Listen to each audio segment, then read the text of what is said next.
Thank you for joining us tonight. I'm Kyle Clark. And I'm Kim Christensen. Passwords to Colorado's voting machines were posted online by the Secretary of State's office and left there for anyone to see for months. Democratic Secretary of State Jenna Griswald had known about that error since last week, but didn't tell the county clerks who run elections. Those passwords alone are not enough to get access to the voting machines, but it's the latest in a string of errors by Griswold's office that have undermined voter confidence in elections. Yet Griswold told me today she will not resign.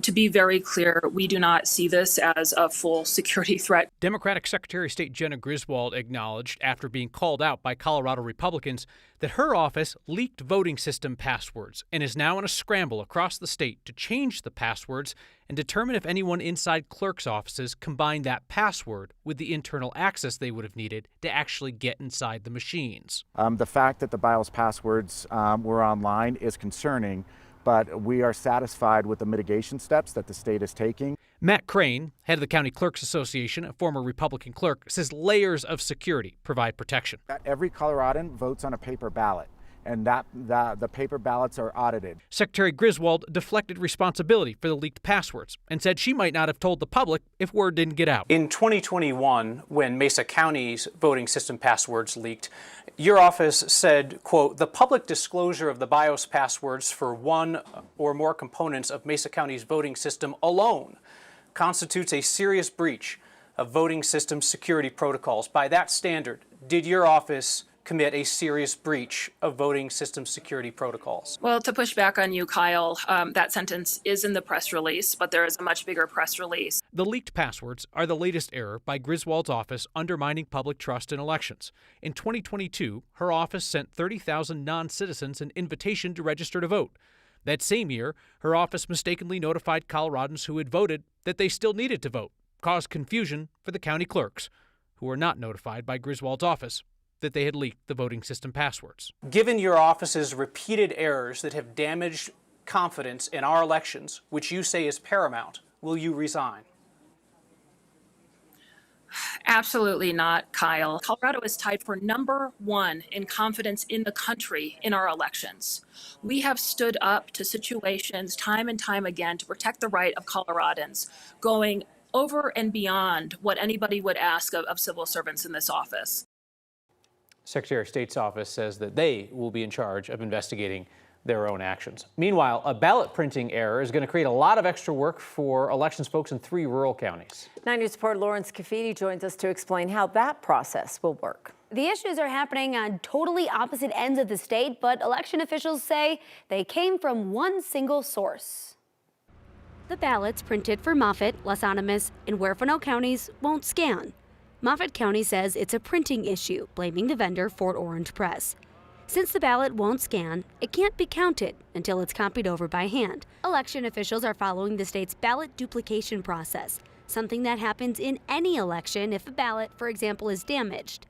The Moffett County Clerk and Recorder says she first learned of this printing issue last Tuesday, and it impacts every ballot in the county. Huerfano County said not every ballot is affected, but it's not clear how many are. And the Las Animas County Clerk and Recorder says she also doesn't know how many ballots are affected and recommends voting in person if possible. The total number of active registered voters in those 3 counties is about 24,000. Moffett County is inviting trained election judges to oversee the ballot duplication process. We have more information on how to do that on 9news.com. In the studio, Lawrence Cafidi, 9 News.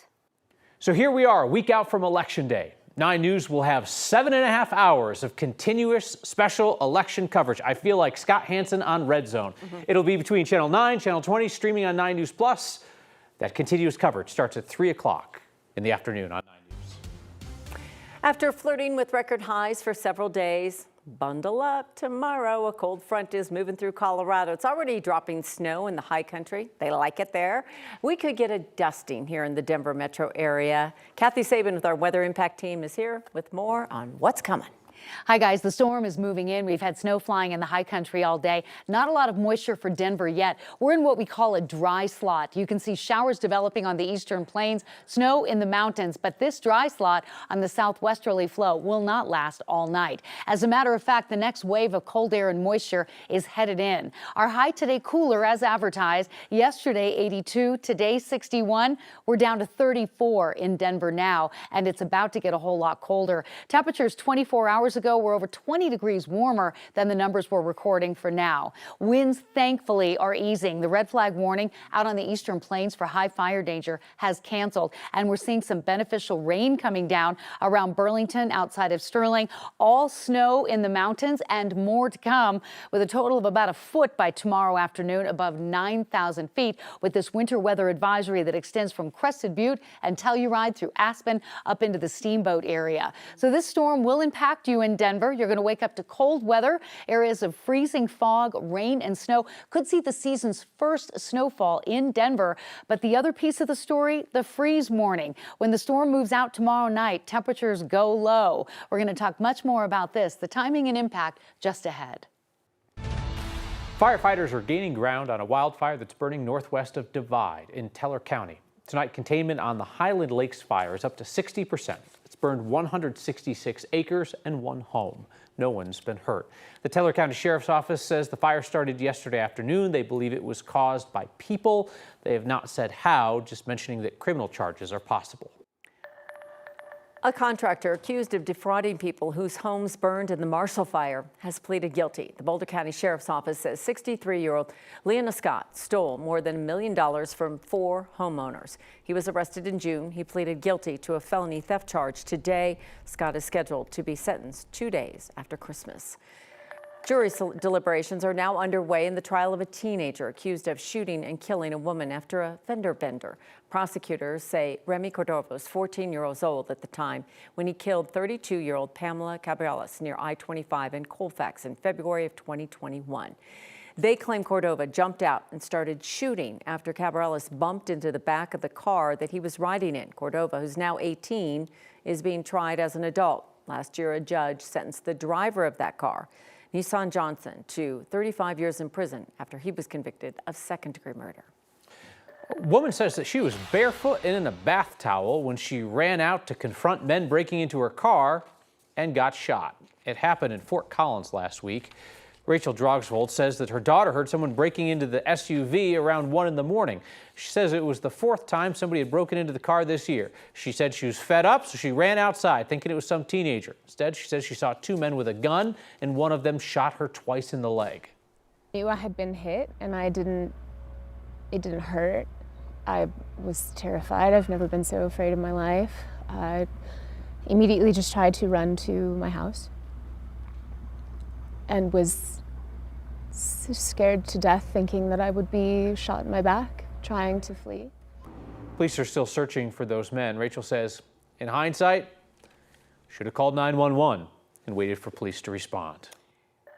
As the men accused of vandalizing the MLK Memorial in Denver are moving through the court system, the memorial has been restored to its former glory. 9 News reporter Janelle Finch is out there for us tonight. And Janelle, you got to talk to the man behind the memorial. Kim, Kyle, sculptor Ed Dwight says even a trained eye wouldn't be able to tell that there was ever damage to this memorial. He says with these repairs, his story and Dr. King's story are complete again. A story of legacy is whole again in City Park. So they asked me to come up with a design. Just as sculptor for this, Ed Dwight intended. The Martin Luther King Jr. Memorial showcases the civil rights activist, among others. Dwight adorned his figures with symbols of the church and past. And that's the idea of telling this larger story of slavery and the evolution of slavery and how it affected blacks. A history of pain, marked again by more pain. This kind of broke my heart just a little bit, mainly because of what they took. In February, Denver police say 2 men stole 3 bronze pieces from the monument. Investigators believe the motive was money. This was a real violation of the heart of what I had done. Dwight didn't sit in his heartbreak for long. It's a practical matter. He said, how can I get this back to where it was so nobody, new viewers will never know that it was ever vandalized. He put the pieces back together. We had to come and measure and to see how much we had to bend it more or stretch it more in order for it to fit with the curvature that it came from. Dwight crafted them to be even stronger. So we closed that loop on the torch, so you can't get a grinder behind there to get them loose. A story of resiliency in more ways than one. It's back alive again, yes. For all to appreciate, with hopes that it won't happen again, as Dwight intended. Earlier this year, former Denver Mayor Wellington Webb and First Lady Wilma Webb called for additional securities to be put in place here, like cameras and more lights. We reached out to Denver police to see if those security measures had been implemented, but we didn't hear back. Live in Denver, Janelle Finch, 9 News.